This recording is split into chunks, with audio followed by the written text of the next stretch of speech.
Hello and welcome to the Future of Dogs podcast, a place for the whole dog world to come together and ask the big why and what if questions that will shape the dogs of the future. Join me, Hannah Malloy, dog behaviourist and body language expert, as we chat to some of the world's most groundbreaking professionals intent on enriching and evolving the future for dogs. This series is sponsored by Amplified Behaviour, my online video school where you can find quality dog behaviour and training advice at a fraction of the price, because I believe everyone should be able to afford the knowledge that they need to give their dogs the best life possible. Let's jump in to the next episode.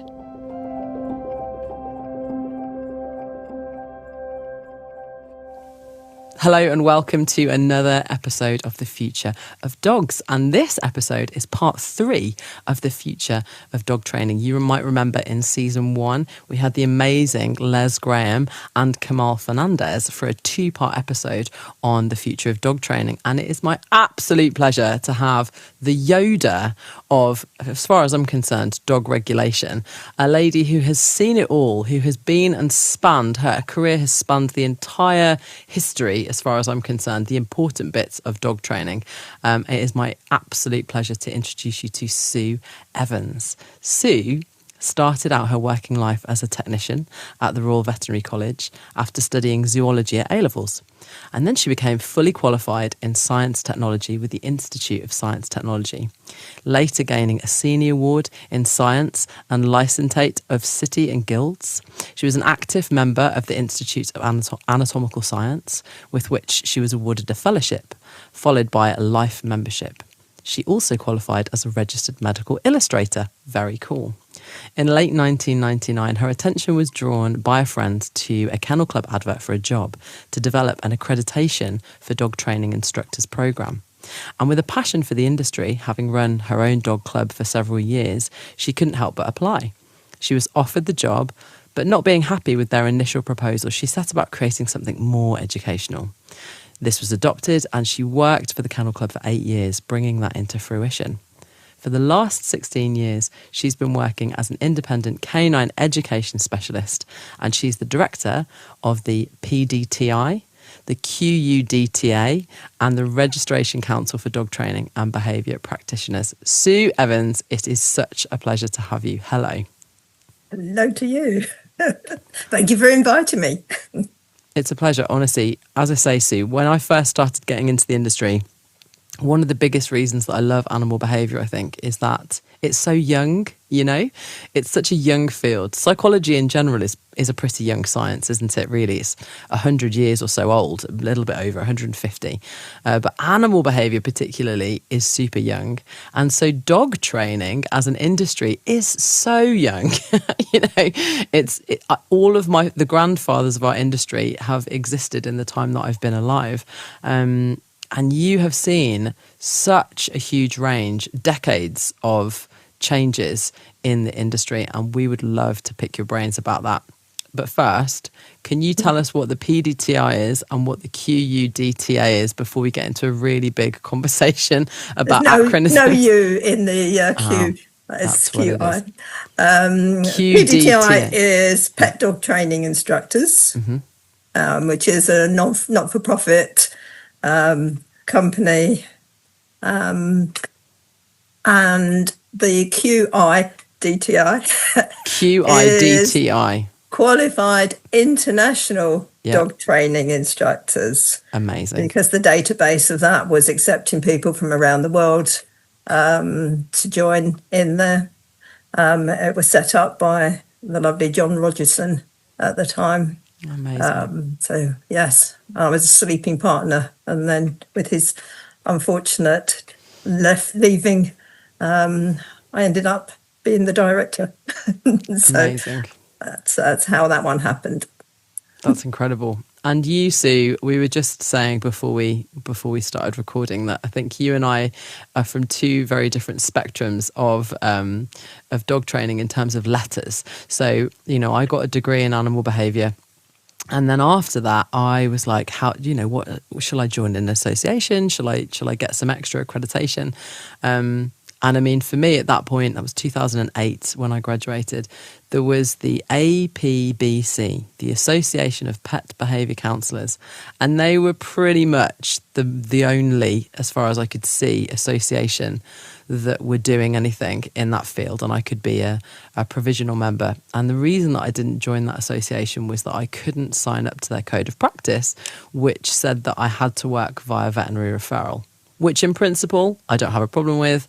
But the issue I was seeing is that vets weren't giving new behaviourists work. So this was a really complicated cyclical system where I couldn't get the work from the vets because they needed to refer me in order for me to be part of this organisation. So I wasn't able to practice. So I was like, this is an issue and I can't sign up to this code of conduct. So I didn't join that association. Since then, there have been tons of associations that have popped up. And I'm just going to read, if that's okay, Sue, the letters that exist after your name. Is that okay? I wonder if after I read them, you can tell us what they mean. Is that okay? Oh, right, okay. So Sue Evans. Let's do one at a time. Let's go. That's I'll it. forget. Honestly, you've literally got all of the alphabet. Maybe bar. I don't think you've got a Z. I think you need to find a Z somewhere. So you've got a UDIP. It's a university diploma, and it's in canine management and training. Yeah. Yeah, so that's a UDIP CTBM in canine training and behaviour management. Behavioural management. Okay, sweet, thank you. Yeah. And then you've got an LCGI. Licentiate Sitting Guilds Beautiful. Institute. There we go, licentiate, what a word. And then a PTLLS. Petals, that's a teaching qualification. Okay, awesome. Which is nice to have. It's a level 3, but it's worth everybody doing because it's quite a short course at local colleges and it really teaches you about teaching. So it's worth having. Super. I think more people should definitely do that. We're all teaching if we're training dogs, aren't we? We're never not teaching. That's great. Okay, and then you have an FIAS. Which is Fellow of the Institute of Anatomical Sciences. Super. PPDTI, Advanced. That's Professional Grade Member of the Pet Dog Training Instructors. Come on. KCAI, brackets, CD, asterisk, GCDS, which I think I can guess, but go on. So that's a Kennel Club accredited instructor in companion dogs advanced level, and a Good Citizen Dog Scheme. Spot on. And then you have a QIDTI, which we've said which before. Is Qualified International Dog Training Instructor. Yeah. Amazing. And then MIACE. Member of the Institute of Animal Care Education. You have an MBIPDT. Member of the British Institute of Dog Training Instructors. And your Agility Club approved. Woohoo! That's amazing, Sue. Amongst others, yeah. Come on, that's not even all of them, is it? You've got to stop somewhere. No. So as I say, Sue, we are very different ends of the spectrum. You've collected every letter and have been involved in so many of these huge, important organisations. And as you've just said, you're now the director for the PDTI, the Pet Dog Training Institute, and, QIDTI too. Those are huge. And you run the Registration Council for Dog Trainers and Behaviour Practitioners. So you've seen it all, Sue. You've seen a huge range of dog training over a period of time. And what we tend to do, Sue, on this podcast is we invite our guests to think about their what if. So I wonder if you can think, Sue, if you could answer, what is your what if that would change the future of dogs if we adopted it? What is that what if in all of the time that you've seen and all of the walks of life that you've had in dog training? What is your what if that keeps you doing what you're doing and what you have been doing for so many decades? That's a really, really difficult one to answer because there's so much involved. What if people had more patience, if they learned to live and work together, very much for inclusivity and not condemning, not judging. People tend to judge, even as simple as my dog's being naughty. well, dogs are not naughty. They're just working on what is rewarding for them. So when people start to understand, then they can get more patience. And the similarity that dogs are just the same as people, just the same as children, and working on setting up environments where the dogs can learn the right thing rather than the wrong thing, and then resorting to frustration and punishment and all those things that go with it. So what if people take time to understand? I suppose. Amazing. That's a catch-all for all, isn't it? That would be a powerful lesson for us to learn. And so in all the time that you've seen dog training sort of develop culturally, like what have you seen, Sue? Take us back in time to when you were young and right up to now. Like what patterns have you seen change? What things have you seen about the industry or about dog training that you're like, what's changed, would you say, in that period of time? Biggest changes. Lots of society changes, and the same with dogs. When I was young, we had a family dog. It was a local bred dog. It was a bitzer this and bits of that. Heinz 57s, all the words that went in with it. The good old mongrel, people used to say. We're now importing those from overseas and in a lot of ways. But our family dog is now extinct. We don't have a London family dog anymore. We have dogs with drives. We have high drive dogs. We've taken on a lot of dogs that were born and bred to do working activities. And that's a big, big change over the years. As far as teaching goes, I've been training my own dogs since the 70s, going to various dog clubs. And you enrolled at a dog club when your dog was 6 months old, and you got issued with the check chain, and then you took them in there and coerced them in behave, let them go wrong, and then check them back into position. A lot of shouting at your dogs. And then things started to change, and a lot of people didn't like the fact that we were shouting at dogs and coercing dogs to do things. So there was very much a variation in dog clubs. All dog training in this country and all the behaviour work was done in a village dog club all over. Very cheap and cheerful. Everybody was just in there. Most people working on a voluntary basis, and everybody going and having fun or shouting at their dogs accordingly. Difficult. I've had my dogs put off by people coming in and shouting at their dog that was next to my dog, and a bit of fear going on there, letting dogs go wrong, and we don't want them to go wrong. So training has changed a lot over the years, fortunately.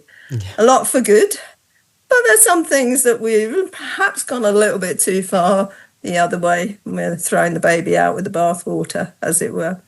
But it's worth reading a lot of those old books because nothing in dog training has really changed. Come on, Sue. It was the same in some of the old books. Give me those books. Give me the books that we should be reading from the good old days. You got to look. Go to the Kennel Club library and see those old books that are on there. And whenever it talks, especially in the gun dog world, they were doing a lot of good stuff. But also they were very much, into more coercion. When you're trying to control a dog that's more than a couple of feet away from you, much more difficult. And again, you can see a lot of nice changes now of working with dogs. So back in the 90s, they developed the first course in behaviour. You suddenly had a behaviour course launched by Southampton University. And then that sent ripples through the environment of dog training, the whole industry.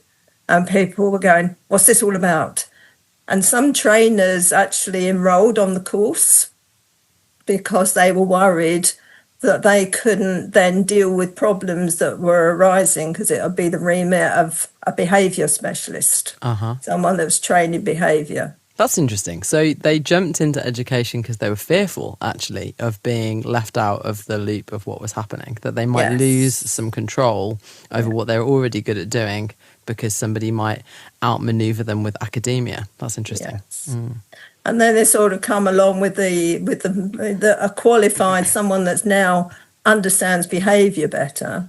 But the dog trainers that went on to the course, interestingly, found that the people that were on the course teaching the behaviour stuff actually didn't know much about training dogs. So when it came to the training of the dog side, the students ended up teaching the lecturers. Wow. So, you start to say, who's teaching who? So the first courses that ran were quite interesting. And there was people outside going, come on, I'll give me your 6 best behaviourists and I'll give you our best trainers. Wow. Started to sort of compete against things. But you had a competition. Before that time, nobody ever had a career in dog training. Wow. Most of those people worked voluntarily in clubs and things, but nobody could make a living because, it's changed now. Now that you've got a degree and you've got a professional remit to follow, you now need to charge prices because it now becomes a career. And do you think that's a good thing, Sue? Like what? It can be a good thing, but it also sets up competition to make sure that you're getting enough clients. Then it sort of came the label of clinical animal behaviourist. And that should actually be a protected word. You shouldn't be calling yourself a behaviourist unless you are properly qualified. And what does that mean? But then you get people like the good Professor Daniel Mills in one of the talks that he gave us said to me, the definition of a clinical behaviour problem? And I went, oh God, tell me. He said, anything seen in a clinic.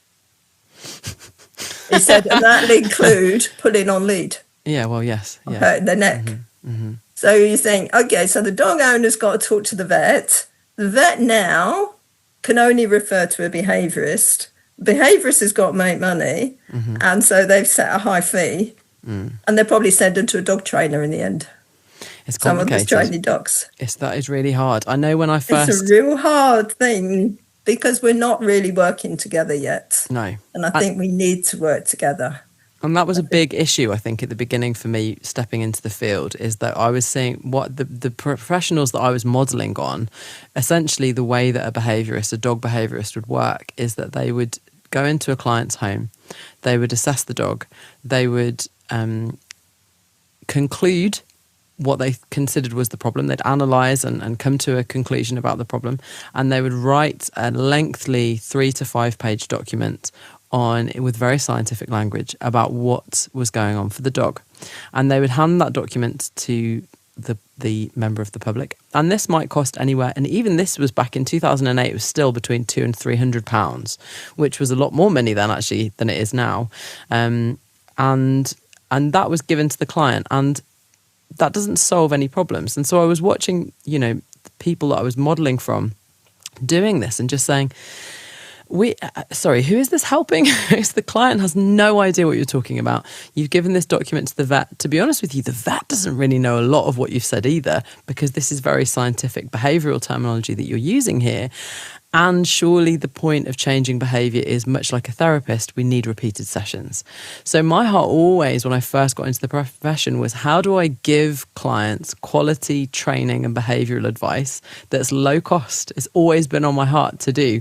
And it's cost me, if I'm brutally honest, like I still haven't bought a house. I'm 38, boys and girls, and that's where we're at, because I can't bear charging people loads of money that is not useful to them. There's a business acumen that all of us could learn from then until now, but it still remains to be seen, doesn't it, Sue, that this is a trend that I can't help but see is just going to get worse.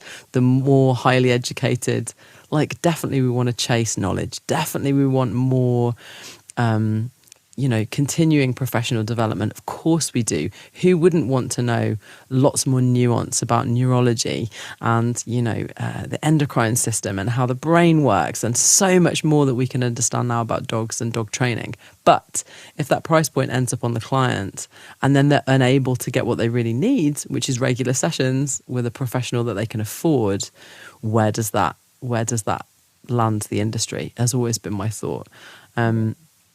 That's one of the things, a dog might be aggressive, and we all know that dogs, depending on their drives, are more likely to target people of different age groups and things. It's like those that would go for babies, those would go for the toddlers, those would go for people that are coming of age, like teenagers.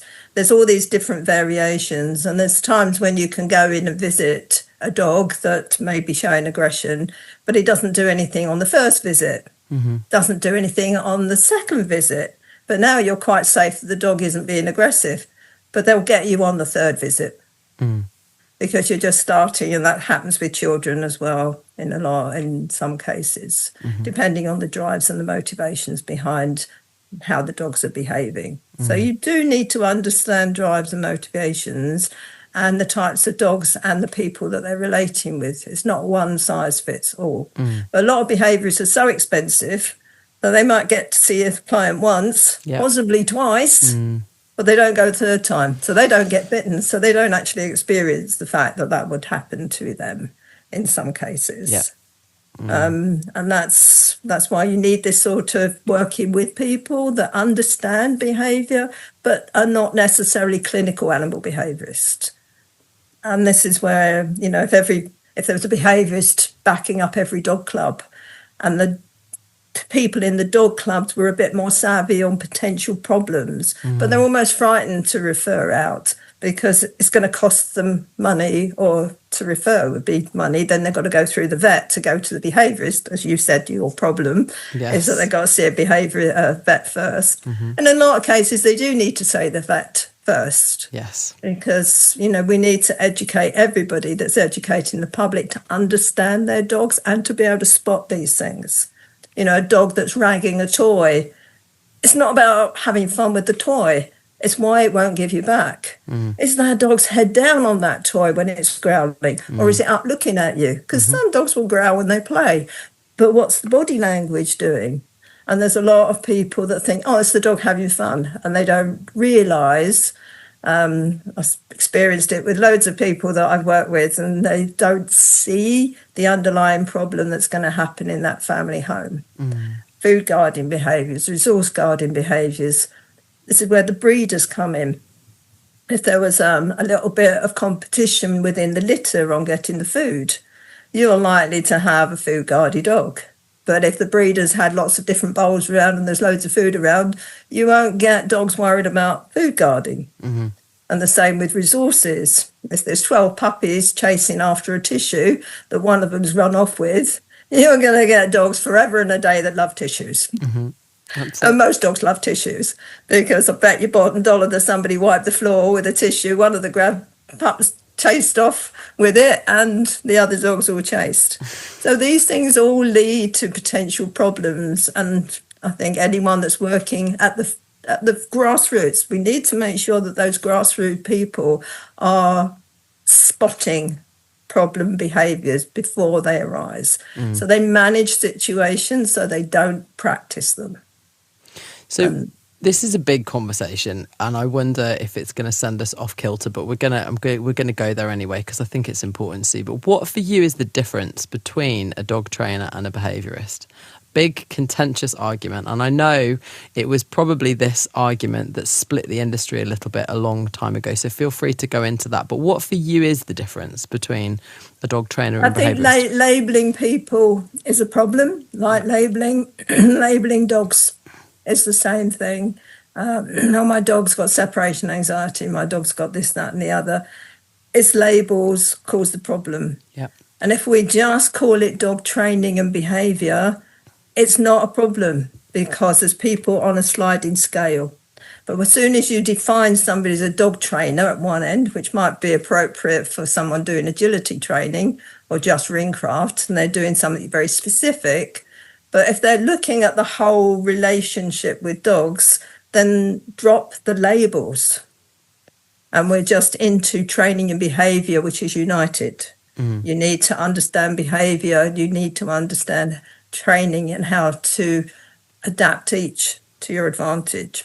And to spot problems. That's the hard thing, isn't it? As you say, you've done a teaching qualification because you're a teacher, because actually a lot of what we do as dog trainers is teaching. So if you're going to do a teaching qualification, understanding something about learning theory, and if you're working with children, understanding child psychology and, development stages, I think that is crucial. I always used to say with my puppy trainers, I don't give my puppy classes to my least qualified. I give my puppy classes to my most qualified trainers, because there's so much that needs to go in with puppies. Personally, I'd be much happier to let my newer trainers work on adolescent dog behaviour, because there's just a lot more flexibility there. Puppies are so important. There's so much that needs to go in there. So, yeah, it's just a big area, isn't it? Like, how much behavior do dog trainers need to know to sort of train dogs every day? So you're saying that dog training is hanging out one-to-one with the dog and training that dog. Whereas if you're working with a human being who's training a dog, you're not just training the dog anymore, are you? You're teaching. Yeah. You're teaching. And it's a twofold teaching. We were talking about it earlier. Is that this is the only time when you teach two levels. You're teaching a novice person to teach a novice dog. So that's really difficult. Pat yourself on the back teaching, because it's better than anything. If you were teaching a horse rider, you'd be using an experienced horse. Yeah. You don't put them on a novice horse. So this is so different. Plus there's the whole family dynamics that come into it. The whole relationship that a dog has with their human family. Don't want to call it pack, because that's a swear word in some people's minds, but they all live in social groups. Yep. That's fundamentally, dogs live in social groups. You see it in the wild, you see it on the streets overseas. They sleep together, they move together for safety. They might go off scavenging on their own, but they don't go. Some dogs do go out hunting together, but they work together as a group. And then there's this hierarchy in there of who eats first and all of that, which as over the years, when people are produced, you must eat first, you must do this and everything else, sort of all relates into how dogs see each other. But you can't, it's not something that you could say, I'm eating first, I'm the important one, if you haven't got the rest of your relationship right. All you're doing is eating first, and perhaps as a little dog that was staying with me yesterday, what I was eating was, as far as he was concerned, his. Wow. Yeah, that's it. He was very, very food guarding, resource guarding. So I don't spend time training dogs. I teach people to understand their dogs and to look at the dynamics of the relationship they have with them, and how dogs are so brilliant. They are amazing, and sometimes we undermine their intelligence, and we think we'll get a piece of chicken out, you can call them away from squirrel. Well, good luck on that one. You'll probably give them a bit of chicken when you eventually get them back anyway, but you can't compete with a piece of chicken and a squirrel. If they're into their mind of hunting that, because that's much more fun to chase that squirrel than to come and eat a piece of chicken. And it's a different reinforcer, isn't it? I've always said you give totally like for different. Like. You're not gonna, do you want some food to leave a chase item? Well, they're very different joys, so not really. Like, they could be comparable. Like, if I can't chase, then I might as well eat some chicken. But if you're gonna give me the two options and I'm in a mood for chasing, then chicken's never gonna cut it. Yeah, it's really interesting that whole area of what has changed culturally within the dog world. We could maybe do a whole another podcast about that. So because as a teenager, I could go to the park and play with my dog. I didn't have all these dogs interfering with me. Yeah. No dog stealing its ball. Wow. But now it's you don't go out and play with your own dog. You go out dog spotting. We turned into a nation of dog spotting owners and dogs, where they're just going to go into the same place, going to the same parks and play with all their mates. And it depends how they were reared and whether they've actually been told off. And dogs behave generally normally. You need to be able to spot what's abnormal behaviour. But things like aggression are not abnormal. Come on. They are perfectly normal. And even the Welfare Act tells you that dogs need to be able to exhibit normal behaviour. Well, a dog, especially a matriarchal bitch that's going to tell a puppy off, isn't being aggressive. She's just telling him off for being rude. Yeah. So it's very normal behaviours. Aggression is normal. But of course, then we see how we react to it as to how intense that becomes and how frustrating it comes from the poor owner that's got the dog, and the dog being frustrated by the owner. There's a lot of things we're doing because we're a culture of dog lovers. We'll bring a dog off the streets from Romania and then pin it into four walls in a house or in a flat, and then force it to go for a walk. And it would never do that. It'd never do that where it came from. No, it's very bizarre. It would have to feel safe. So there's a lot of things that we need to consider when we're teaching dogs and teaching their owners to understand their dogs. And is that what's changed, Sue, then? What is the difference? When you were growing up and could just go down to the park and you didn't have dogs interfering with your dog, you could just do what you were doing. And now where every dog is in your face, or, you have to avoid, there's a lot. I mean, that's mostly my life right now. My dog doesn't enjoy other dogs running up to him. So I have to do a lot of management to avoid dogs who look like they're about to run up to him. He's fine. If dogs saunter past, or we're walking off lead past another dog, he's fine. But what is the difference? Is it the breeding? Is it the training? Is it the culture that we live in? Like, what has happened for us to get from there to now? It is misunderstanding of terminology. Okay. Words like training. Mm-hmm. What does that mean to you? What does it mean to an owner? What does it mean? What is training? Is it training them to sit on command? Or is it the understanding that don't cross the road unless I tell you that it's safe to do so? What is training? Socialising. Biggest word out there. People think socialising is go and meet dogs. Mm-hmm. And with surveys around socialisation, only 11% of socialising is dogs. Mm-hmm. Teaching dogs how to be in every social environment is what it's about. But people walk their dogs up to dogs on the end of a lead. You see it all the time, puppies on harnesses and flexi leads being flown around like kites, walking up to every dog, getting overexcited, all the wrong body language, grovelling into the other dog, or getting in there frustrated and their paws are already in the air and they jump up on the other dog. Yeah. And then they get told off for doing it. And then the owners might be a bit, my dog was bitten last week. Is your dog all right? And then your dog goes, why is she worried about dogs now? Because you taught them to go up into the face of other dogs. We didn't do that. When we had strays on the streets back in the 70s, you didn't take your dog up to a stray. Mm-hmm. We curb trained them to do their pees and poos in the curb. And then we didn't have dog walkers. We had latchkey dogs. The dogs spent most of their time just being left out on the street, and they were always there ready to come in when you came home from work. We didn't have dog creches where these dogs are mixing and playing with each other. And even the rules in dog creches, you're not allowed to separate dogs and put them in a crate for more than an hour a day. Well, that's not appropriate for puppies. Puppies need to be sleeping most of the day. Yeah, true. They're non-limited exercise. What are we teaching the dogs? Yeah. And what are they learning to tolerate? So there's much more reactivity with dogs now and a lot more frustration.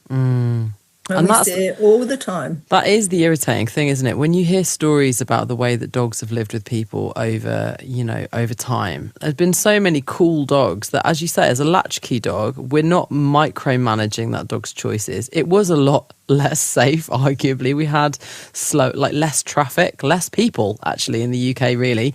And so the chances of a dog getting into a car accident or RTAs are probably actually quite high back then. But the dogs would learn. They'd go, whoa, don't cross the road. Almost got hit by that car. And they're not being micromanaged. If I take my dog up to I've tried, actually, to do a couple of different ways of teaching him how to watch the traffic. But because I've always taught him, I've always been the one who said, sit now and wait and watch, and now we're going to cross the road. He really doesn't make those kinds of choices on his own, and he would definitely be in a lot more danger. A bit like a house cat, really. Let your cat out when it's young. It's going to learn how to be savvy around roads. If you keep your cat in as a house cat and then let it out, it's got a much higher chance of getting hit by a car because it's not having to learn the social skills that it needs to stay safe. And it's not going to get... When it flies out the house, it's just going to go and jump on the first dog that walks past or first people. Mm-hmm. And then they're really bad about being in their own territory. So there's all those things that we've got to let people understand, because it's, again, not a dog being naughty. It's just a dog being a dog. Being a dog, exactly. Okay, Yeah, so it's and us that's definitely changed. They used to be a lot more street savvy. So you would see people communicating better about key terms, about educational terms like socialisation and training. And obviously, Sue, you've been involved in designing the Kennel Club's Accredited Instructors Award. Like, that's a huge piece of work. Yeah, and when I designed that was to make it inclusive. Okay. The first thing that people did, I mean, it's unfortunate because the Kennel Club changed it after a while after I left, trying to make it more attractive to people that weren't particularly interested in doing it in the first place. And when they changed it, the people that weren't interested in doing it the first time round weren't interested in doing it the second time round either. So that didn't work. But the idea of the Kennel Club accreditation scheme was that it pointed out everything that you need to know about dogs. Mm-hmm. And it would highlight things like grooming, groomers, the industry, the Kennel Club, anatomy, physiology, safety, first aid, how to train dogs, how dogs behave. They were all limited, and you gave yourself a scale of understanding, your understanding. Mm-hmm. And I would sort of explain it to people like, what do you know about an envelope? What's an envelope? And they said, well, you fold a bit of paper, put it on there, put a stamp. I've been doing that for years. And the nice thing about this was most courses that are run are looking at educational levels. So you can get your level 3s and your level 4s, all of that, and then that's all regulated by what those standards mean. But this one also did experience. So we had the level of knowledge on one scale, mm-hmm. and then the understanding that comes with it, the experience of doing it. Mm-hmm. So you might have a level of knowledge about an envelope that, say, is 3 points, but you've been doing it for donkey's years. So you might get a 10 on the bottom scale. Mm-hmm. So if you were then, and you would come along and say, I worked in a stationer's shop, I know that's a C5 envelope, takes no 4 piece of paper. You do now, so you might have a level 6 level of knowledge, but you'd only been at that level for 5 years, mm-hmm. or less. And then some other person comes along. My dad used to work in the shop that worked in the factory that used to produce the paper. I can tell you the water content of the paper that they've made from. Wow. So you might get a 10. You might have a PhD level of knowledge mm-hmm. of an envelope. And this is how the whole scheme worked. So it's very inclusive, and it was a self-assessment. You could say you had 10, but if I asked you about your level of anatomy knowledge, and I would expect a level 10 answer. Mm-hmm. So you don't give yourself a 10 if your level of knowledge of anatomy is, oh yeah, well that's the shoulder blade and it's attached, that goes down the front leg, and you might say it's 3. But what it did was inspired people to learn.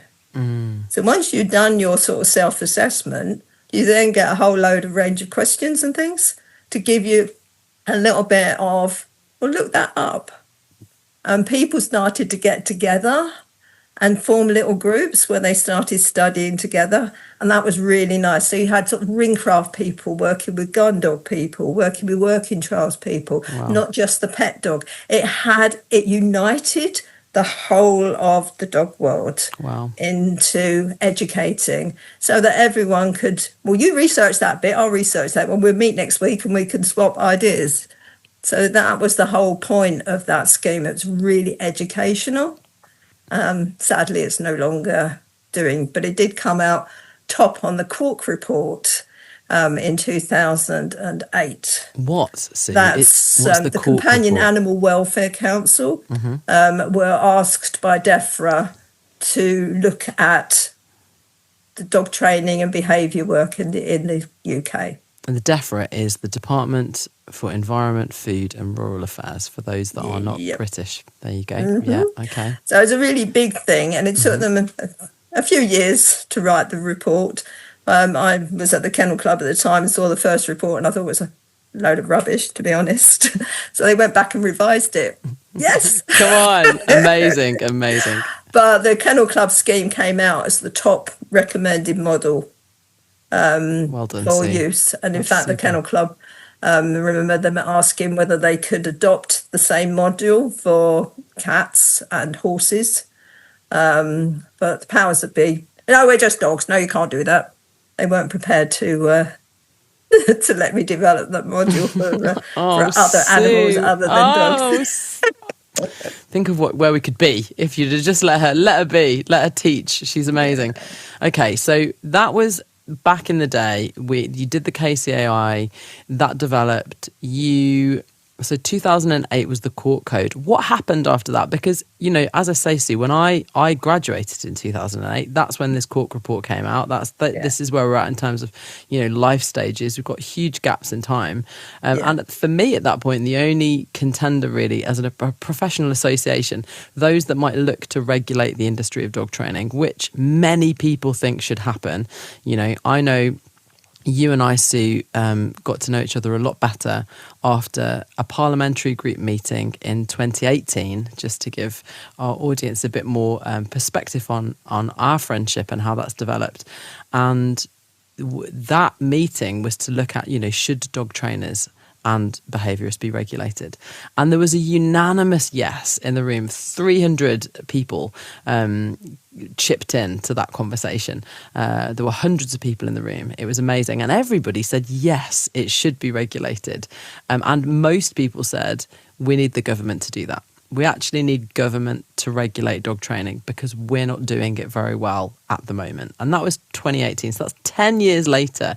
So what happened to from 2008 when the court code was created, this companion animal welfare code? Tell us about that code and what came out of that, and bring us up to speed to now, if you can.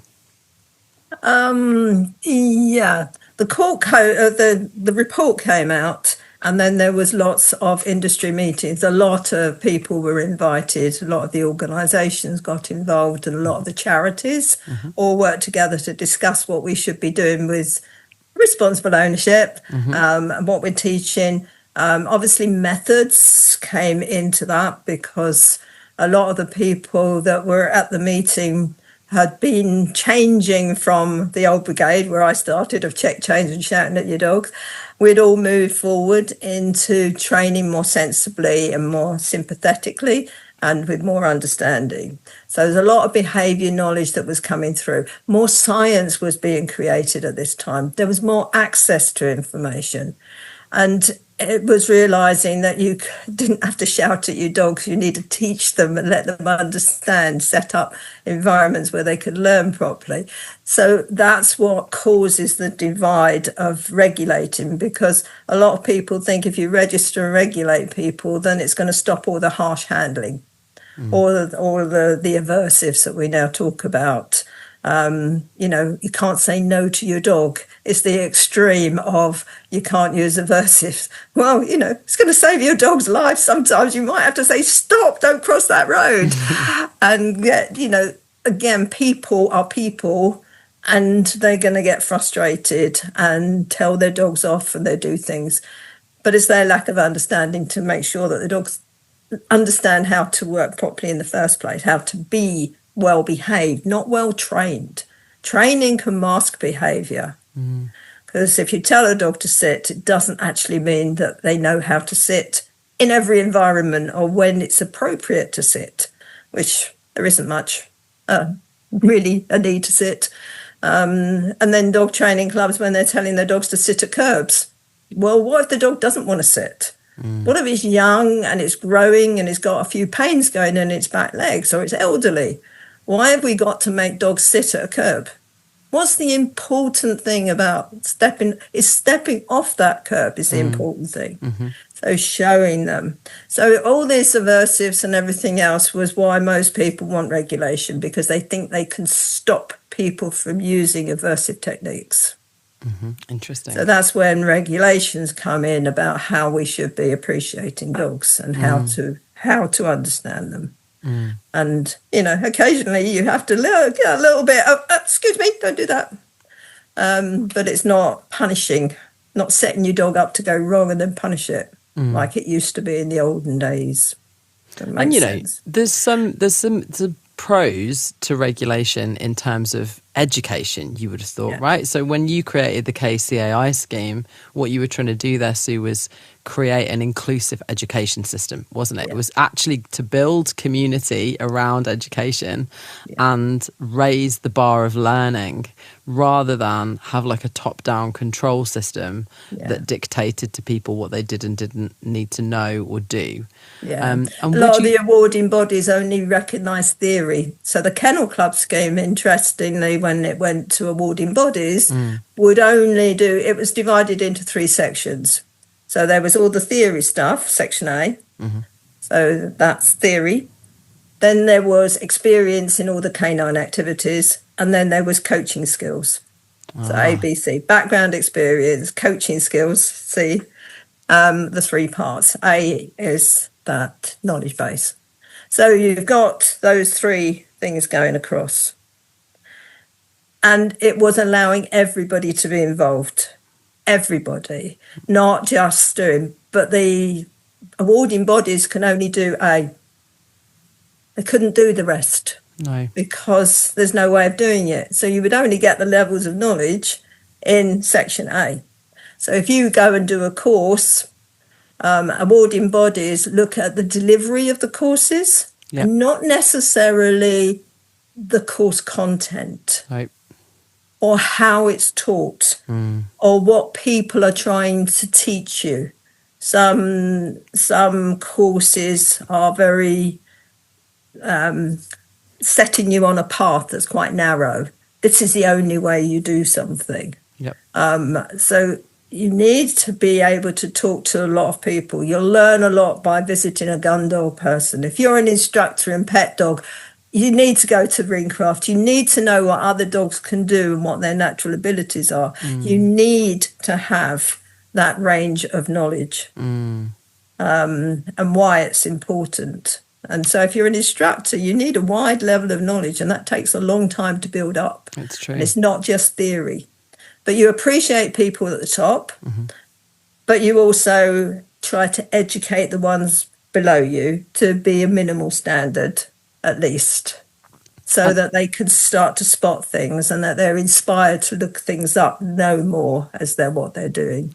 So this has been a long time, Sue, that people have been trying to say, like, this is the minimum standard. And yet it seems that we still don't have, like, a minimum standard for, dog training and behaviour. There are so many courses these days. There's just tons. You could get a diploma in animal training online in seconds. You can get one from Woucher. The quality of it is questionable, and this is the difficulty when it comes to regulating. I think when we look at the wider problem and really KCAI was part of the problem. Okay. In a lot of ways, because we had all these theory modules. And all the things that they should know within each section. And there was 10 modules and 10 parts to each module. Sure. And then people thinking, they've got to do a mammoth amount of work to study all this stuff. But a lot of people had the knowledge already. They didn't actually have to study. They just had to show some evidence that they had the knowledge at the level that they're claiming. But all the colleges started to see what people needed to learn. So now you've got a syllabus for all of the colleges and everybody else to teach everybody in there. But again, it comes from the background of the lecturers and the tutors as to what they see and other people will in. I mean, the internet is just full of everybody with their views, all of these different ways of doing something, and everybody claiming this is the best way. And arguably, that big piece, isn't it, that would have come from community dog training classes that is hospitality, that is human, like the relationship building, rapport building, understanding how to communicate something several ways depending on the learner that's in front of you. That stuff just really isn't taught. I think unless you have a proper coach and mentor, the trainers that I've brought up, and I've raised 18 dog trainers to success. I've always said to all of them, I'll never sign you off as a behaviourist. I think you need to go and spend a lot longer learning, but I can sign you off as being a good trainer of dogs. But what they got from me was so much more than that, because I would always teach them the detail, like listen to the words that I'm using, listen to the way that I'm talking to this person and why that's different to how I would talk to this other person. Look at the dynamics in this relationship with a man and a woman and a dog, and a man and a woman and some children, or this one single person with this two dogs, or two from the same litter, and just every single circumstance was different. And I'd get people to be actively analysing, why is this different, and how can we adapt the way that we're teaching for this unique learner. And that's not taught anywhere. You shadow a decent trainer or behaviourist and you get to pick up on that stuff. But if you're just trying to collect knowledge like AI, like if AI wrote a book on how to be a dog trainer, they would miss so much of the human nuance of how to love people and bring them to a place where they can learn well, listening to people well, understanding. All of that is missed, I think, isn't it, in sort of in common syllabuses. So what for you is the future of that? So you've seen a huge amount of time. You're obviously the director of the Registration Council for Dog Training and Behaviour Practitioners. Tell us a bit more about that. Like, where does that sit in the So if you go back to the Cork report, and then the meetings that came after, the meetings from all of these national people that were coming in, that was hosted by Cork, they decided that the way to go is to register people. So much the same as we're still thinking that the first way to go is to firstly register people voluntarily onto a register. So that the idea behind, and it still is the idea behind a register, is you can access people. It's like veterinary nurses. Because they're all on a register, you can filter out information to individuals. Sure. If you go via organisations, it depends on the organisation, like PDTI or the QIDI that I'm involved with. Does that information go down? The people at the top decide whether it's relevant or not, might change it, and then send it out to their members if they think it's relevant. And in a lot of cases, I get a lot of stuff coming through that's not relevant, but it doesn't filter through. Things like changes in the law, animal welfare, all of these things could get filtered down to base level if we register everybody at base level. So they're all part of a network and will start to work together. So people that, so the court report brought in this code of practice. The code of practice was agreed, and that became the Cork Code of Practice for training and behaviour. And that would tell us what kinds of things were on that suit, just to give us an idea. I'd have to open it up to see the Code of Practice. That was specifically about the way that practitioners should behave, right? That's what the it court was code is understanding how to be a professional, that you need to understand your client, you need that confidentiality, you need to make sure that you're doing things with your dogs that are not abusive. That all of these things come in under a code of practice. And what they said, when we get people to register, they would become signatories to the code of practice. Right. That was open to everyone joining. Yeah. The Kennel Club were asked to form an association to hold the registers of people. So this was national. Yeah. But during those conversations, just before that was started to happen, there was a big, again, divide between behaviour people and training people. And a lot of the trainers that dealt with a lot of, in particular, aggression, which a lot of the theoretical people didn't actually have much experience and know how to deal with aggression. So the trainers really got upset about not being heard because they were a dog trainer. They weren't a behaviourist. Right. And this has created this divide really from the 1990s through to now, bringing it up to 2010. So you got the split. So the split was PET BC. Which stands PET for? BC, Pet Education and Training Council. Thank you. So an umbrella group. Yeah. That invited organisations to join forces as organisations to speak for dog training and behaviour. Okay. Yeah. And they were mostly dog training people there.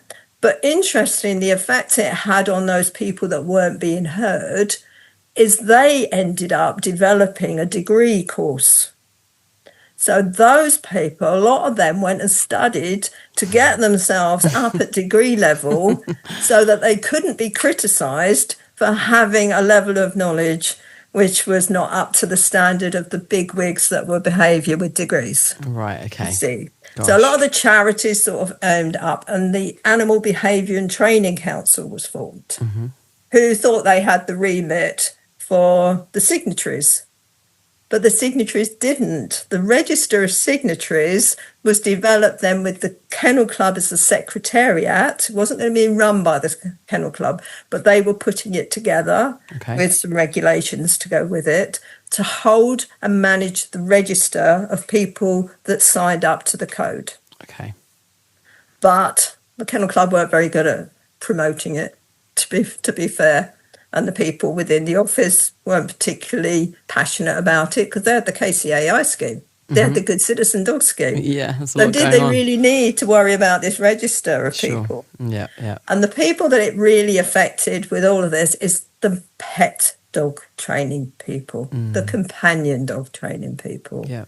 But everybody should be registered. And they wanted it to be voluntary to start with, and that's the only difference now. If we made it compulsory, people would do it. People would have to sign up to a code of practice. So if we're talking about registration, it's nice to have something that they registered to. So there was the minimal thing is abiding by a code of practice, and the code of practice is actually sensibly written. It's not defining, but it leads to logical understanding. So if somebody is offended by something and reports them, we can have a sensible discussion with that person. It's not to eliminate them out of this world and send them to prison. It's about making them understand better so they can be better at what they do, not trying to be judgmental and critical, but just exposing them to better methods. And it creates a really helpful system for the public, doesn't it? To say, actually, I've got a way of complaining about a professional who that otherwise, right now, there is no way, unless you go to trading standards and say, I've booked this professional, I paid this much money, I didn't get any results, or I felt that they actually abused my dog in some way and I didn't know where else to go. That system doesn't exist currently. It doesn't. It's there. You can go under trading standards. Yeah, that's true. But of course, most people will just go to another dog trainer. Yes. And nobody ever asks about your qualifications. No. And then the people say, oh, they never ever ask. No, they don't. But you should, as a professional, have a professional profile. Yeah. So the Kennel Club allowed the Registration Council to sort of subside. They named it. Very long-winded name. And it was fading, and I was one of the people that said, hey, because I wasn't working at the Kennel Club then, what's happening with this? So who was chairman at the time? Oh, well, we haven't had a meeting for a bit. So they actually called a meeting, and most of the people that went to that meeting were people that I told them about. And then I said, well, the way that it currently runs, it was like people were signing up, and then it was like postage stamp adverts of their dog clubs. So people would go in and see these little icons of dog clubs that were all signed up. But it wasn't the dog club that signed up. It was the person that signs up. Yeah. So again, the service, if you've got other instructors in there, from the dog club point of view, all of their instructors should be under a code of practice and understand what their responsibilities are to the public. So that's the point of getting every individual to sign up to that code of practice. Yeah, super important. So it's just to make them accountable. Yeah. So their advertising should be correct, not misleading. They shouldn't be slagging down other dog clubs when people can't defend themselves. And I've had run-ins and had to deal with those. But generally, the general public don't make complaints. But there is facility on the registration council for them to make complaints and have grievances brought in. So let me just clarify this. So 2008, the court code was created because of the Companion Animal Welfare Council. They said we need a code of practice. This is what we're going to do. These are all the things that we think individual practitioners should be doing, and us, keeping to. And we're signing up to saying that we all agree to this, and we need a national register, initially voluntary. And so from that, we had Pet BC, Pet Education and Behaviour Council, and they were an umbrella organisation that took organisations and gathered and garnered those organisations and said, we all agree to this code of practice. And then you had the Animal Behaviour and Training Council, who are another umbrella organisation. Am I right? You can't join the ABTC if you are an individual. They've made some recent changes to allow some behaviour people to come in through a CPD type route. Okay. Yeah, and the person that organised that on there happened to work with me on KCAI at some point. Okay, that's good. So they're now bringing in some individual members that you're not part of a group, but you can only join, be listed on the APBC site if you're a member of an organisation that is part of they're a charity, so nobody's a member except the board members. Right. Because charities don't have members in there, but they're all listed in there as some, that they've met the standard. Okay. So all the people on there should meet standards that are set by that. And the same with Pet BC. Pet BC doesn't apply too many things. They need you to satisfy the code of practice and how you're going to transfer that to your members and things as well. So they've got regulations. The other umbrella group is the Registration Council. Okay. Which is just an inclusive register. But when I got involved with it, because I said I couldn't join it as it stood, and they just said, well, if you don't join it, you can't change it. So I did end up joining it. And now for my sins, I've ended up being a director, which was never my intention. So there's three directors on it. One of the directors is an IT person, so have developed and we've worked closely to get, similar to the Kennel Club scheme, of recognising everybody's value, everything that they know, what they're good at, what they're not so good at. So again, if you don't know something about it, it'll inspire people to learn. But because there's no regulations that tell you you've got to be registered, they don't have access to that and they don't need to fill it in. In there's a professional profile. Now, on the professional profile, you can look mine up on there because it will tell you the sort of things that I'm in there, is for the professionals as well as the public, but the public don't understand all the letters. Most of the professional people don't understand the letters either. Exactly. Because it's all acronyms and letters. But it's on there, you do a professional profile. So if you wanted to know something about Joe Bloggs down the road, you could look him up and see what his professional profile is. Okay. Because if you look at people's websites, most times they don't tell you how long they've been practicing. No. They may or may not tell you what qualifications they've got. If you've got a degree, you're likely to say, yeah, I've got a degree. But other than that, they're sort of low-key, I've been to loads of seminars, I've been, because a lot of people do. But there's no way of defining that. But on the Registration Council, you can. Okay. So just like the Kennel Club that had a point system, that is, and things like the PDTI that I run, that looks at the coaching skills. It's more specifically about the coaching skills. It's not so much on the other areas. It's just pet dog training and profiling on that. So it's experience and levels of knowledge and things again. But the registration council is something that everyone can join. Yeah. And if you say, why should I join? It's why wouldn't you join?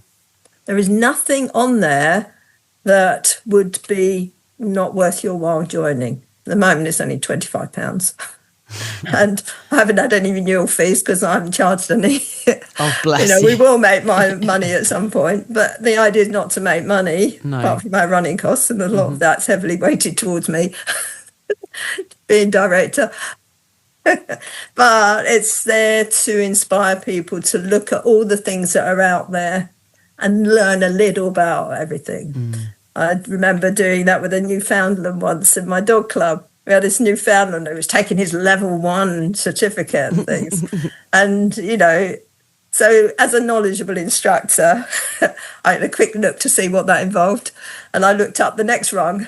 And then when he came to classes the next week, he said, well, one of the exercises we're going to do today is we're going to teach dogs to walk backwards. And I said, because you're going to need that for your next level, aren't you? And it made it look as though I'd got all this knowledge. You're really instant expert. But I think it's important that people look outside the box sometimes. Of course. Yeah, of course. And, if you've got a new breed of dog, look it up. See what its natural behaviours were. Oh, yeah. See what it was bred to do. Because you have to understand these dogs and to sort of what drives they're likely to have, what motivations they're going to have. Yeah. So now we've got Registration Council and these two factions that are still fighting. Okay, complex. So there's three main players that are kind of looking at doing something around the regulation or the registration of pet dog trainers and behaviourists. And our whole sea, because you're not wrong, Sue, when you say we don't really understand these letters. The thing for our audience to remember is this is a very unusual industry. Dog trainers can have letters after their name that don't mean anything to the rest of the world. And that, I think, is a bit of an issue because we've just kind of made up our own levels of qualification that are not recognised by, in any other profession. If you have letters after your name, it is an academic qualification. You have done, an awarding body has given you those letters for doing a, behavioural science It's degree also not just PhD. it's not just those levels of knowledge. Letters after your name are also membership organisations give you letters if you fulfil the criteria. It's not related to theory levels. No. But some of those qualifications are really worth it. Yeah. And it's like having qualifications with a little Q and a big Q. Yeah. So people that are up the top are more likely to think that nobody else is qualified because they don't have an academic level by Ofqual.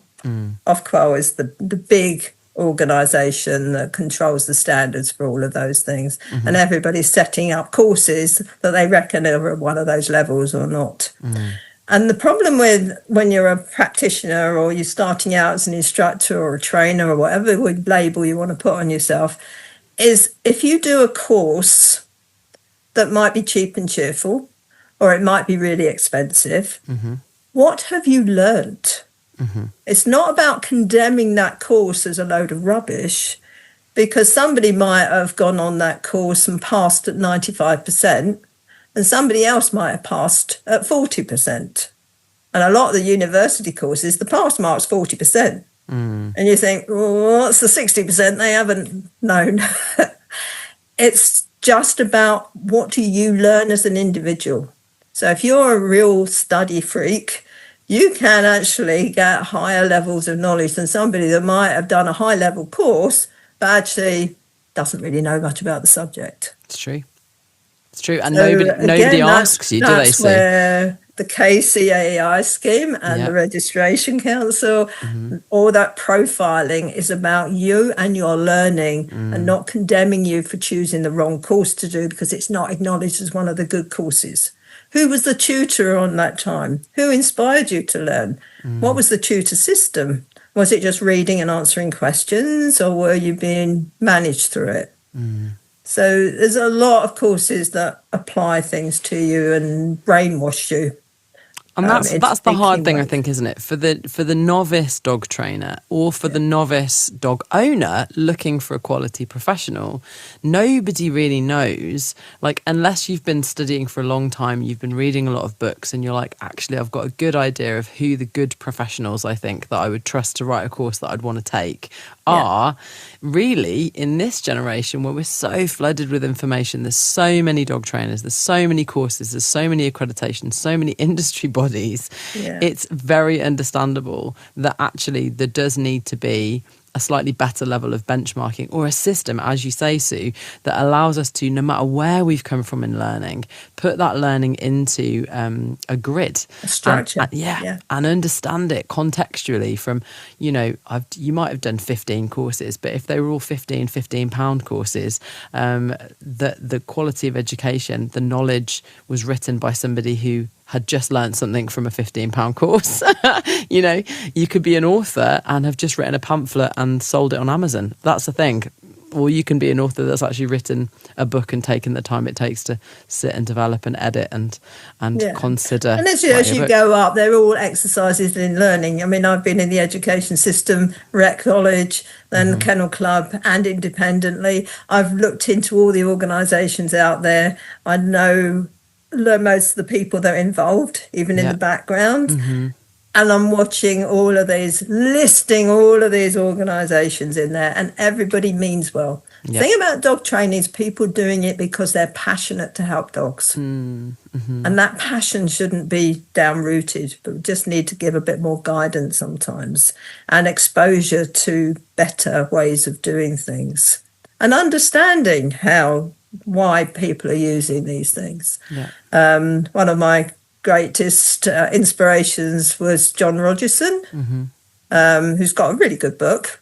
We'll quote his book if you want to, which is called the Dog Vinci Code. Okay.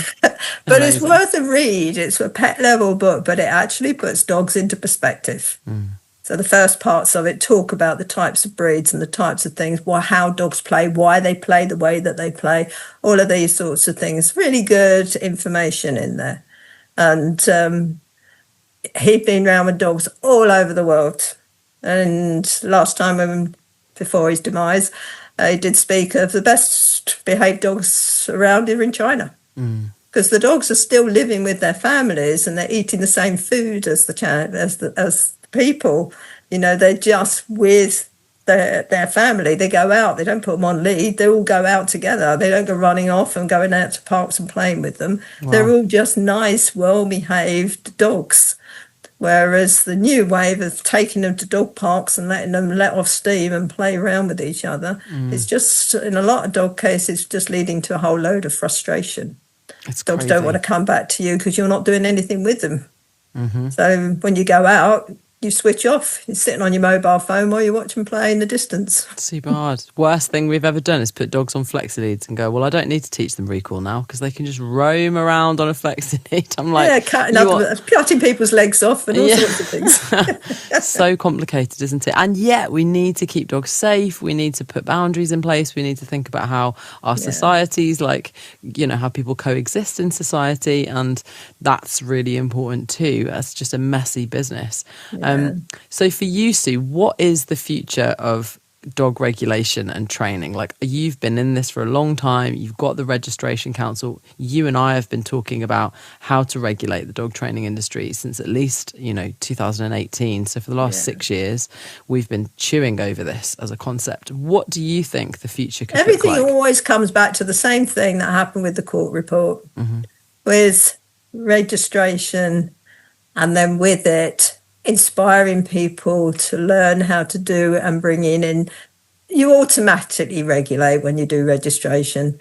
So some minimal thing, because if you've got registration, you're now, what are you asking them to do? You're going to get complaints for people that are doing harsh handling. So if you've got nothing to base it on, what the code is, we need the national code of how to be a professional is in every industry. Everyone's got a code of practice. The vet nurses, that's a voluntary regulations in there.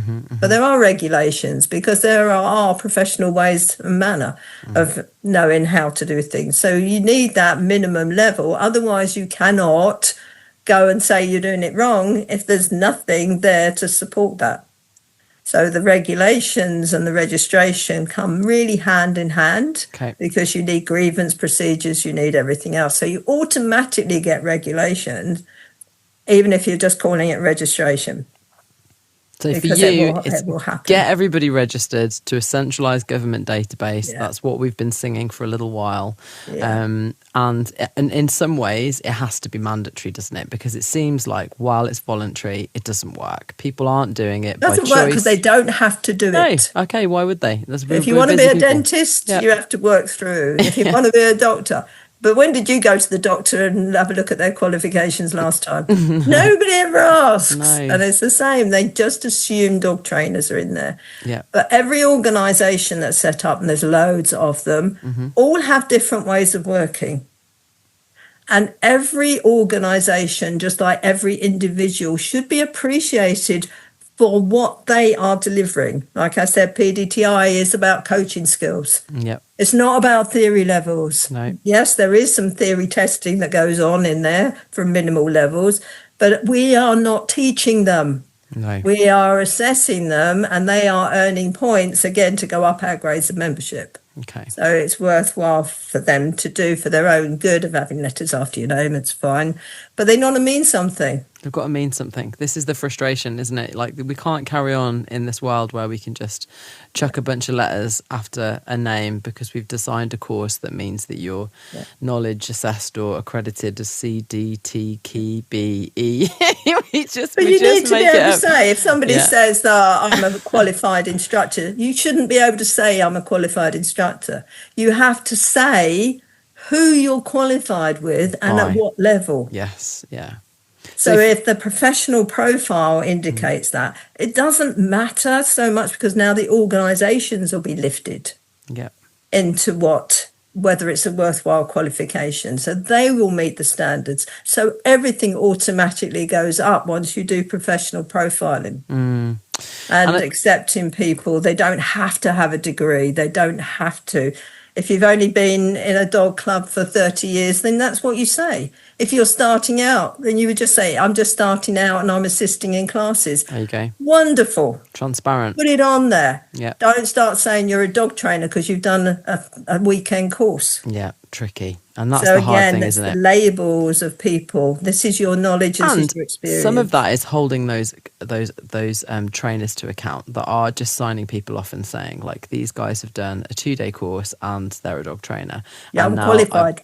Qualified. It's really hard, that. But also that wants recognition too. You have done, you can learn to drive a car in a week if it's a really intensive course, and you can pass your test. You still need practice and time to assimilate that information and be good at driving and practice driving. But it's a huge area. And I think as well, looking at one of the biggest problems that I think has happened because of these codes that we've been wanting people to sign up to is that dog trainers do get stuck in the conversation around tools.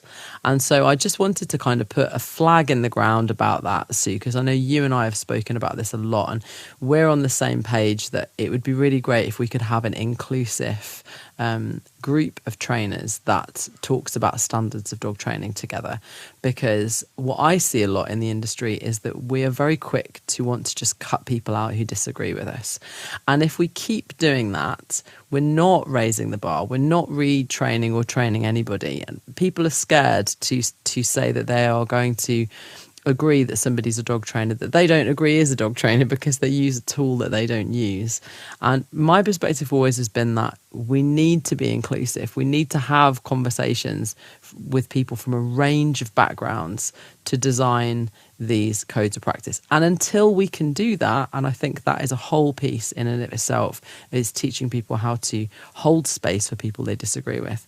Until we do that, our suggestion is that we invite there's two amazing organisations that work with UK government at the moment. One is the Animal Welfare Council and the other is the Animal Sentience Committee. And my suggestion is that we put the conversation about aversives in animal training, not just in dog training, in animal training, into their hands to review.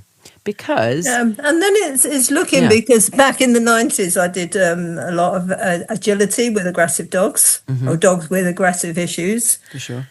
Because dogs, interestingly, can't do two things at once. It's quite a fascinating thing, but they can't go over a dog walk in agility and worry about a dog that's in the distance. They've actually got to concentrate on what they're doing. So agility is a really good way, not the type of agility where you see the dogs flying around the ring. It means getting dogs to do things. And this might be parkour in your local park. It could be anything. It could be having fun with your dog. Take their mind off of whatever it is that's out there worrying them or targeting them, and then doing things with them. Now, the trainer with these dogs, one of the trainers was very much into prong collars. And he put prong collars on the dogs. So I was there and I've seen it. I've been there, I've seen it. I've seen check chains, American slip dogs up here, all of these things. I've been there, seen it. My job in that agility, or my passion, because I made it my job, was to wean people off the prong collars.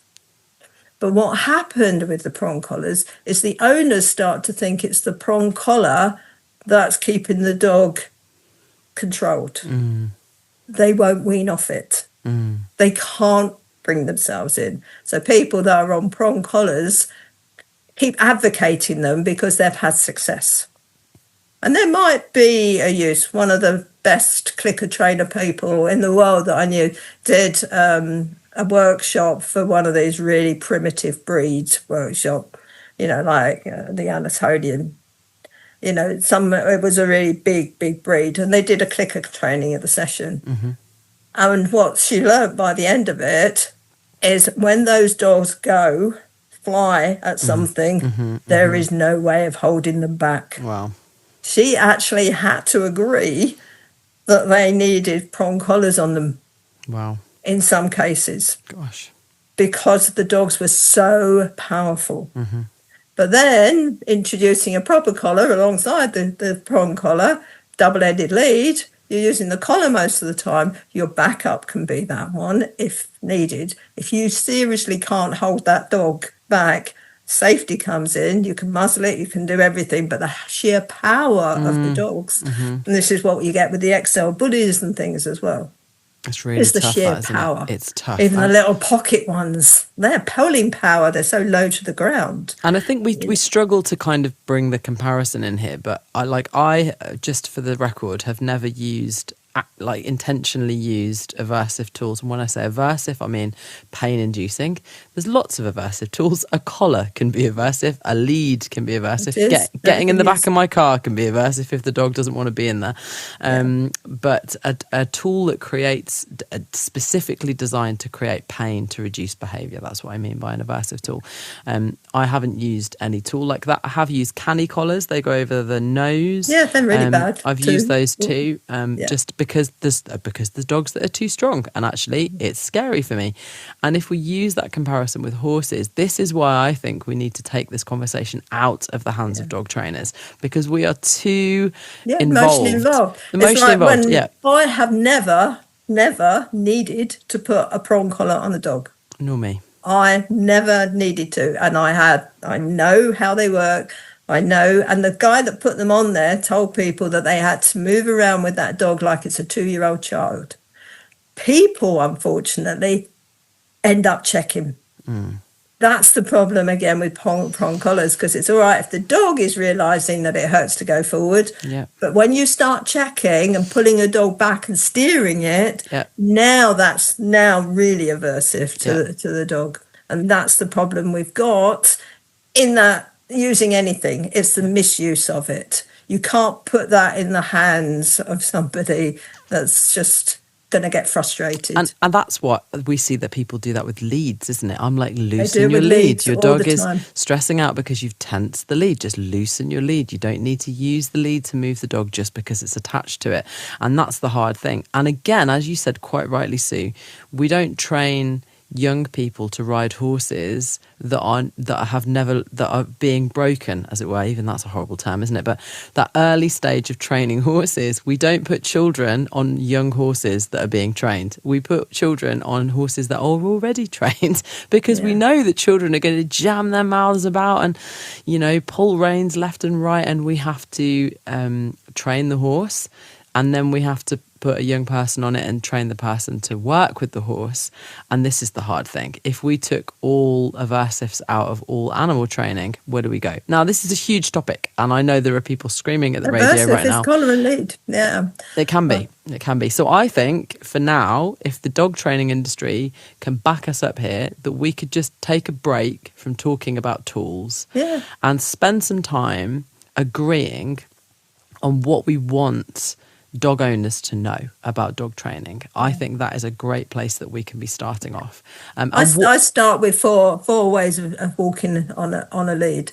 The first critical mistake that most people do is when they take their puppy out for the first walk, they do it from their home. They let them out on the street. Normally now, again, aversives, a dog that's pulling on a collar or a harness is aversive, because you're just teaching them to pull and people will pull back. They put their nose down on the floor, and then the owner walks behind trying to keep the lead loose. Now you've taught the dog, this is a relationship based. This is what any dog in the wild would not do. They go out with their group and they follow. People are letting the dogs lead, and they're following, trying to keep the lead loose, or they're getting a piece of food out to try to teach them to be by their side. The whole premise of dogs that live in social groups is the safety of the group. So if they take them out on their first walks and they take them out to a big open space, put them down on the ground and just walk away, the puppy will follow. That's true. And you won't have any problems about dogs pulling on the lead. They do need to learn restraint, but you can do that sitting down. You don't actually have to be walking. That just makes it more difficult for you. But the dog's learning, when you first put a collar on that puppy, it's going to struggle, because it would if you picked a fox out of the garden. It's just you suddenly put something around his neck. So they've got to get used to the collar, and they've got to get used to an attachment. But as soon as you're out on the pavement and that nose goes down, you become a follower. Yeah, it's hard. And that is such simple logic that if we teach people not to follow their dogs around while it's sniffing the ground, picking up the things, and then getting frustrated and trying to dive in there and attack their dog to try and get it out of their mouth, or teach it, leave it, in that sort of manner.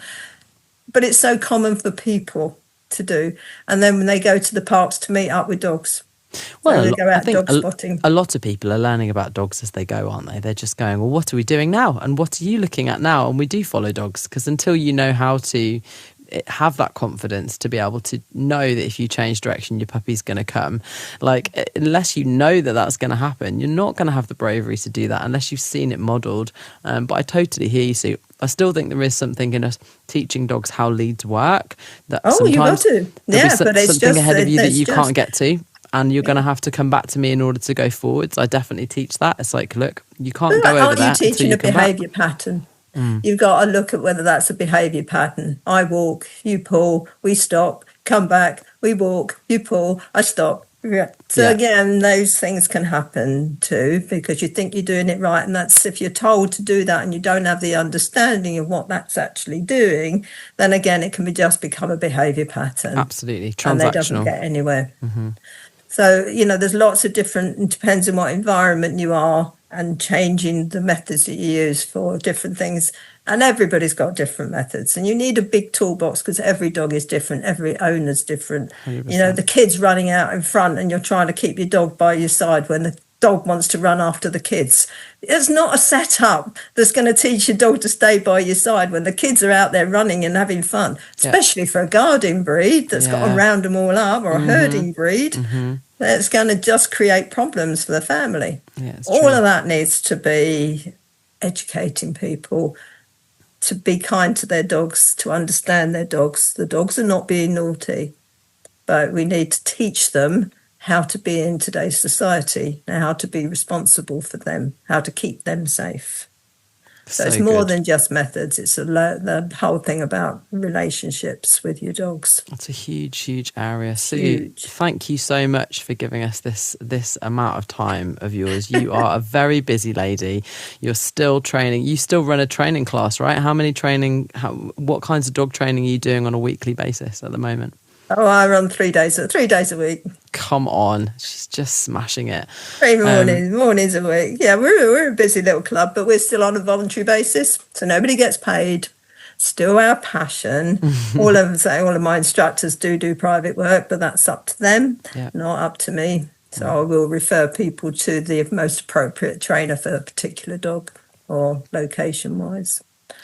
One-to-ones. I'm super glad, Sue, that we've got you on side, and that we've got your amazing perspective and your level of knowledge and your history to keep us grounded, because I think this generation can get so stuck in what we're feeling at this moment, and the millennials and the Gen Zs are just into what they're into right now. And I think being able to look back over a period of decades of how culturally we have evolved with dogs, really, how our culture has changed and what the expectations of dogs are and how those have changed, I really think that is such an important part of the ongoing conversation, of the teaching of the dog owners. Absolutely. Yeah, and we need a system where we can register everybody to be inclusive, accept everybody for A, their passion, but B, for in just all their levels of knowledge and experience, what they put into things. Don't look at an organisation for what you're going to get out of it. Look at what you can put in. That's why I've ended up being a director, because it's always about me being actively involved, and then I get pushed in. So yeah, it's within limits, guys. You don't want to end up with directors of all the companies, but it's appreciating everybody, because you might have a lot of knowledge in one things, but you take somebody in that's, say, a groomer. And groomers are teaching dogs. They're dog trainers too. Absolutely. They're training dogs to stand still. Yep. And we want them to be effective. We want them to be kind. And I know that's one of your passions, is teaching groomers how to be kind to the dogs. Absolutely, yeah. But they're still teaching. But the knowledge that they can bring in handling dogs, vet nurses, handling dogs, vets, bad. Some of them are really bad because they just learn from each other. And some of them, again, that regulations of being kind to dogs. Well, they've got a job to do. They're going to hand those dogs. So why are we not teaching puppies to be held and being restrained and being handled? You've got to teach that to the baby puppies. Breeder needs to teach it. So there's so much out there that we can do to help. And actually, that is such an important point, Sue, isn't it? Is that when it comes to regulating, dog trainers, it isn't just about dog trainers. No. It's about regulating dog trainers, groomers, dog walkers, those industries that work with dogs that currently have no code of conduct, no accountability system for customers to be able to come back and say, my dog was not well treated, or this professional was not professional. That absolutely needs to be embedded in our society. And I'm so excited, Sue, to see what's going to happen over the next few years as we continue to press in and ask for more regulation in this space. And as you've said so beautifully, Sue, create that environment of inclusivity and a conversation about everybody gets to play. Everybody's skills are important, and council culture isn't going to work in the field of dog training. We'll just destroy each other. It's just not going to work. You know? And it's bittered up by people having to make a living and being competitive. And we don't want it to be competitive. There's loads of work out there. Yeah, you just got to be having a good reputation. I never advertise my classes. It's just all word of mouth. for people that come to me, and we're pretty busy, okay, because we're cheap, but it's not slagging down other people, and of course that comes into play, where people always taking the bad side out. Oh, they do this, or they do that. Well, let's see what they do, why they do it, and let's see if we can influence them to be a bit better. But you do that without being judgmental and without thinking it's a legal system where you're going to get dragged into court if you say no to your dog. We don't want it to be regulated that they're fearful of it. It has to be something that is reasonable, and that the dog owners are in the same position. So Sue, if you were going to, just to close for us now, if you were going to say it's 20 years in the future, okay, so it's 2046, say, and I'm a dog trainer entering the profession. Tell me what the world looks like in the best way for a professional entering the field. What is the future of dog training looking like 20 years from now? 20 years from now, everybody working together, everybody realising there's support for you everywhere. You're all going to do kind things. Some people specialise in some. You need to know all of these things. We need to have more activities for dogs, but in a controlled way where the owners are part of that. The family go together to go dog training, and the people aren't slagging each other off and being judgmental, but influencing better things, getting conversations going, getting to understand why it works, why these things work. Justifying what you're saying, what you're doing is one of the things we do in our coaching skills, is that, well, why does a dog need to sit? Why are you going to make it sit? Well, it doesn't have to sit. We did have a little quiz once about why should dogs sit. The only place that we can think of it being appropriate to sit was in the front footwell of a car. It's the only time you want a triangle of a dog. But there isn't any reason to sit at a curb when the owners can get frustrated. Yeah. Why do dogs have to sit all the time? I think some of the behaviour advice that you get, again, the same thing happens. I think, was it Turid Rogas that did a study of how often dogs naturally sit? And actually they found the amount of time that dogs choose to sit when they just observe dogs over the course of the day was tiny. It was like less than 10% of the day do they choose to sit. Most of the time they go from standing to lying down. So that was just like, well, why are we asking dogs to sit when it's such an unnatural behaviour that they wouldn't choose? It's only when they're looking up at the owners the bum goes down, because it's easier to look up if you put your bum on the ground. Yes, so true. So all puppies come sent. I was working with a breeder that just had 12 puppies in their litter. Their first time they just wanted their dog to have a litter before they neutered her. Gosh. And they ended up with 12 puppies. Wow. And they took on board everything that was being said to them.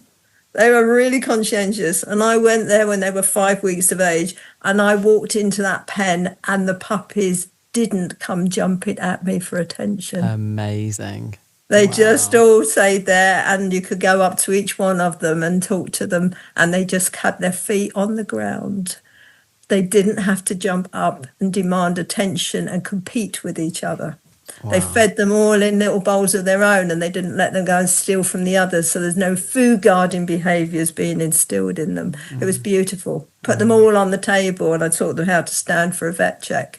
And the owners would then do that before they went out. It was just so lovely to see. It's outstanding. Really unexpected to get 12 puppies that weren't jumping at you, demanding attention. We've actually, Sue, we've got the amazing Suzanne Clothier on another episode. Oh, she's wonderful too. All about how to raise puppies and how to breed really healthy dogs. Yeah, so she's lovely. Keep your ears peeled for that. But admiration of her book. She's Bones amazing. That Ray from the Sky was one of my reading Bibles some years ago. It's a really great book. Still a good book. She's a very wise woman. But then so are you. And Sue, it has been our absolute pleasure to have you talking about the future of dog training. Hopefully, I apologise for my passion sometimes. Don't ever. We love it. Passion talk all day. We love it, Sue. Thank you so much for giving us your time, and we will catch up with you again very soon. Thank you for inviting me. And that's all for another episode of The Future of Dogs. Big thanks to our sponsor, Amplified Behaviour. Your host and producer is Hannah Malloy. Technical direction, audio and video producer is Mark Goslett. And the graphic designer is James Whipps.